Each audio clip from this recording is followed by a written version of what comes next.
The Weapon Switch Backpack may look like a simple way to swap weapons during battle, but it's actually much more powerful than that. With the right pilots, we can use it to trigger easier reattacks, swap from buff to damage setups, create hybrid builds, use certain skill twice, and even enable completely unique strategies.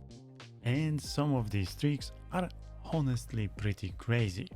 How these tricks actually work and which pilots benefit from them the most. Let's begin.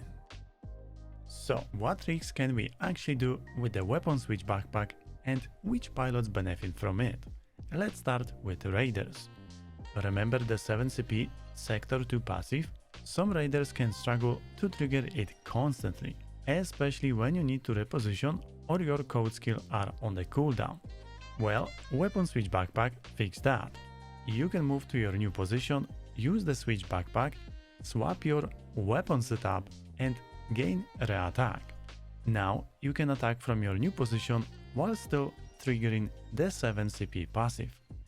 This is especially useful on the boss stages where you constantly need to reposition, whether you are clearing mobs, chasing the boss or moving out of the dangerous AoE attacks. Instead of sacrificing your second attack just because you had to move, the backpack makes triggering reattack every turn much easier. There is another trick you may have noticed. Our first weapon set uses mostly buff accessories, while the second set uses damage accessories. This allows you to trigger your buffs first, then switch sets and perform your second attack with full damage setup. For Raiders, this is more optional, since they usually attack only twice per turn. But for fighters and snipers, this trick becomes much more interesting, because when the pilot can reattack multiple times, activating buffs first and then switching into a full damage setup can provide much more value. For his first weapon set, we equip accessories focused entirely on the triggering buffs. Dean starts by attacking smaller enemies and triggering reattack, activating those buff accessories along the way. Once the buffs are active, we use the Weapon Switch Backpack and swap his main weapon with the full damage accessories. Then on Dean's final reattack, we attack the boss with all those buffs already active, while benefiting from the strongest damage setup. Now, let's look at the similar trick with snipers. Kelly is probably the perfect example, because we are actually combining 3 different tricks here. We start with Kelly's signature weapon. Why? Because our first setup is focused on buff accessories. Use Kelly attacks to trigger your buffs and ideally activate her AP reduction as well. Once everything is ready, we switch to Natalia's signature weapon with our full damage setup. Now we gain access to Natalia's universal weapon passives. Most importantly, we can use steady aim, allowing Kelly to aim with 1 AP attack instead of wasting her enhanced bullet on the mob. We can also benefit from tracker tuning, up to 20% increased damage. But now there is an important question. We switched away from the Kelly signature weapon. So can Kelly still benefit from its talent passive for her shower skill? Of course she can, and this is where the Weapon Switch Backpack become really interesting. When Kelly's signature weapon is equipped, all of its passive are active. Natalia's weapon is sitting in the backpack, so only its effective when carried talent passive remain active. But because that talent belongs specifically to Natalia, it doesn't do anything for Kelly, and that's completely fine. At this stage, we are using Kelly's weapon mainly to trigger our buff setup. Then we switch. Now Natalia's signature weapon is equipped. Kelly loses the 2 universal passive from her own weapon and gains Natalia instead. Steady aim for the cheaper aim setup and tracker tuning for up to 20% damage increase. But here is the important part. Kelly's talent passive remain active even though her signature weapon is now inside the backpack. So we can benefit from Natalia's universal passive while still keeping Kelly's own talent weapon effect. TLDR, signature weapon talent passive are active whether the weapon is in your hands or stored in the backpack. Of course, talent specific effects still only work for their respective pilot. The two universal weapon passive, however, only work while that weapon is actually equipped. So with the weapon switch backpack, we are essentially trading two universal passives. If your favorite pilot's signature weapon has two universal passive, you don't particularly need. You can potentially keep their signature weapon in the backpack to preserve the talent effect, while equipping another pilot's signature weapon for better universal passives. Once again, insane quality of life, incredible strong backpack, and so many possible combinations. Now that we know talent passive remain active while the weapon is in the backpack, this opens up some really interesting hybrid builds. Two great examples are Asuka and Shinji.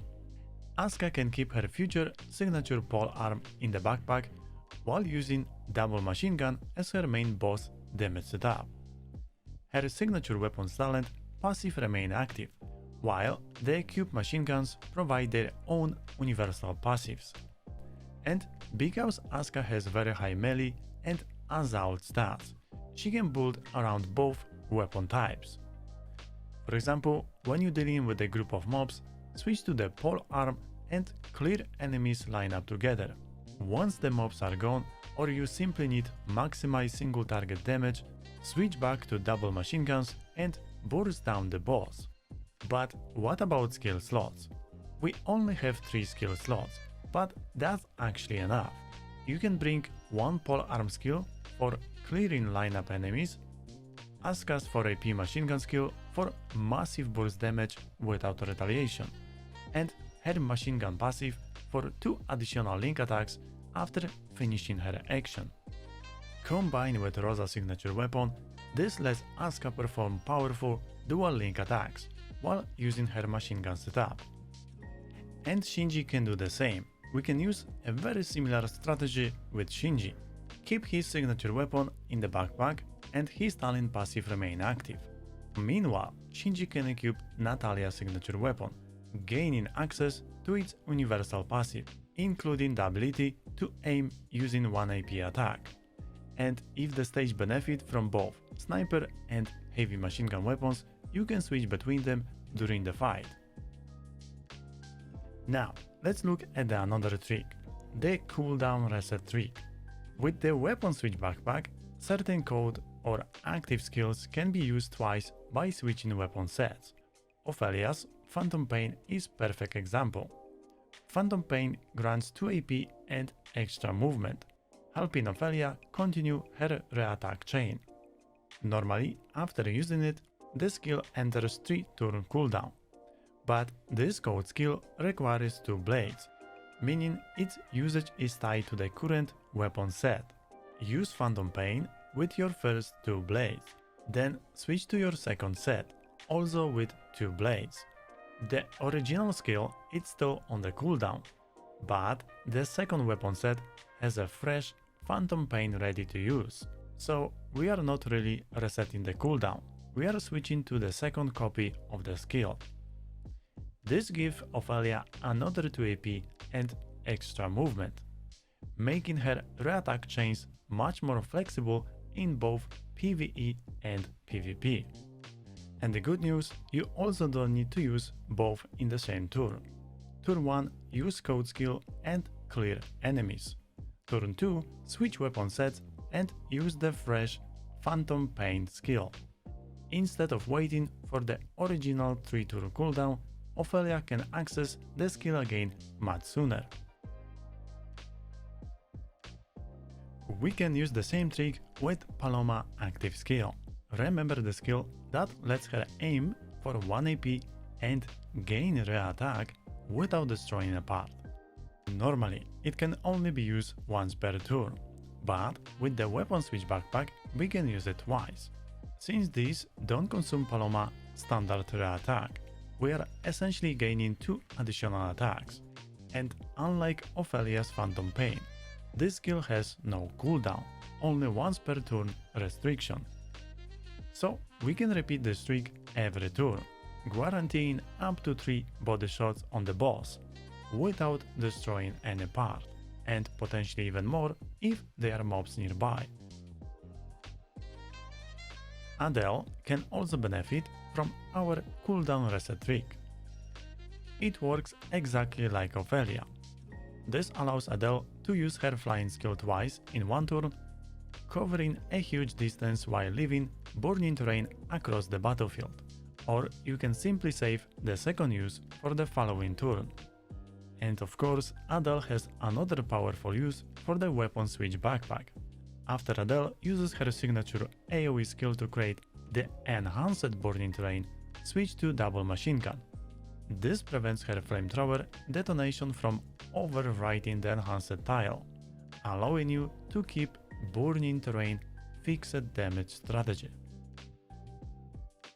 And there we go. As you can see, the Weapon Switch Backpack opens up a crazy number of combinations and powerful strategies. From easier re-attacks, buff to damage setup and hybrid builds to double skill activation and Adele's enhanced terrain strategy. There is so much you can do with this backpack.